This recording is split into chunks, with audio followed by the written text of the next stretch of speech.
112 ಸಹಾಯವಾಣಿಯಲ್ಲಿ ಇನ್ಮುಂದೆ ಬಹುಭಾಷೆ ಬಳಕೆ ಆಗುತ್ತಾ? ನಾಗರಿಕರ ರಕ್ಷಣೆಗೆ ನಗರ ಪೊಲೀಸರು ಹೊಸ ಕ್ರಮವನ್ನು ತೆಗೆದುಕೊಂಡು ಬಂದಿದ್ದಾರೆ. ನಿಜಕ್ಕೂ ಇದು ಖುಷಿಯ ವಿಚಾರ ಅಂತಾನೆ ಹೇಳಬಹುದು. ಯಾಕಂತಂದ್ರೆ 112 ಸಹಾಯವಾಣಿಯಲ್ಲಿ ಇನ್ಮುಂದೆ ಬಹುಭಾಷೆ ಬಳಕೆಯಾಗುತ್ತೆ.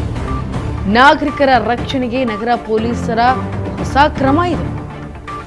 ನಾಗರಿಕ ಸೇವೆಗಳ ಮತ್ತಷ್ಟು ಬಲಪಡಿಸುವಂತಹ ಉದ್ದೇಶದಿಂದ ಈಗ ಶೀಘ್ರದಲ್ಲೇ ಜಾರಿಗೆ ಬರಲಿವೆ ಮತ್ತಷ್ಟು ಯೋಜನೆಗಳು.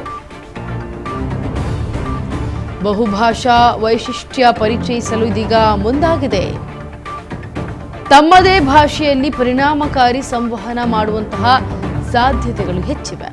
ವಿವಿಧ ಖಾಸಗಿ ಸರ್ಕಾರಿ ಸಂಸ್ಥೆಗಳ ಜೊತೆಗೆ ಏಕೀಕರಣವನ್ನು ನಡೆಸಿ ಎಮರ್ಜೆನ್ಸಿ ಕಾಲ್ಗಳಿಗೆ ಸಂಬಂಧಪಟ್ಟಂತೆ ತಮ್ಮದೇ ಆದ ಭಾಷೆ ಅಂದರೆ ಬಹುಭಾಷೆ ಎಲ್ಲ ಭಾಷೆಯಲ್ಲೂ ಕೂಡ ಬಳಕೆ ಮಾಡಬಹುದಾದಂತಹ ಒಂದು ಸಹಾಯವಾಣಿಯನ್ನ ಇನ್ಮುಂದೆ ಬಳಕೆಗೆ ಬರಲು ಜಾರಿಯನ್ನು ತರಲು ಮತ್ತಷ್ಟು ಯೋಜನೆಗಳನ್ನು ಮಾಡಲಾಗ್ತಾ ಇದೆ. 112ಕ್ಕೆ ನೀವೇನು ಕರೆ ಮಾಡಿ ಸಹಾಯವಾಣಿಯಲ್ಲಿ ಮಾತನಾಡ್ತಿದ್ರಿ, ಇನ್ಮುಂದೆ ಅದು ಬಹುಭಾಷಾ ಬಳಕೆಯಾಗಿ ಮಾರ್ಪಡುತ್ತೆ.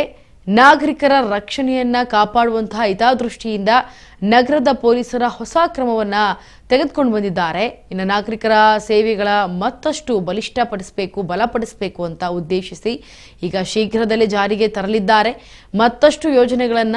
ಇನ್ನು ಬಹುಭಾಷಾ ವೈಶಿಷ್ಟ್ಯವನ್ನ ಪರಿಚಯಿಸಲು ಇದೀಗ ಮುಂದಾಗಿದ್ದಾರೆ ನಗರ ಪೊಲೀಸರು. ತಮ್ಮದೇ ಭಾಷೆಯಲ್ಲಿ ಪರಿಣಾಮಕಾರಿ ಸಂವಹನವನ್ನ ಮಾಡಬೇಕು ಅನ್ನೋ ಸಾಧ್ಯತೆಯಿಂದ ವಿವಿಧ ಖಾಸಗಿ ಮತ್ತು ಸರ್ಕಾರಿ ಸಂಸ್ಥೆಗಳ ಜೊತೆಗೆ ಏಕೀಕರಣವನ್ನು ನಡೆಸಿ ಎಮರ್ಜೆನ್ಸಿ ಕಾಲ್ಗಳನ್ನು ತಜ್ಞರಿಗೆ ವರ್ಗಾವಣೆ ವ್ಯವಸ್ಥೆಯನ್ನ ಮಾಡಿ 2024ಕ್ಕೆ ಹೋಲಿಸಿದ್ರೆ 2025ರಲ್ಲಿ ಅತ್ಯಧಿಕ ಎಮರ್ಜೆನ್ಸಿ ಕಾಲ್ಸ್ಗಳು ಬರ್ತಾ ಇದ್ವು.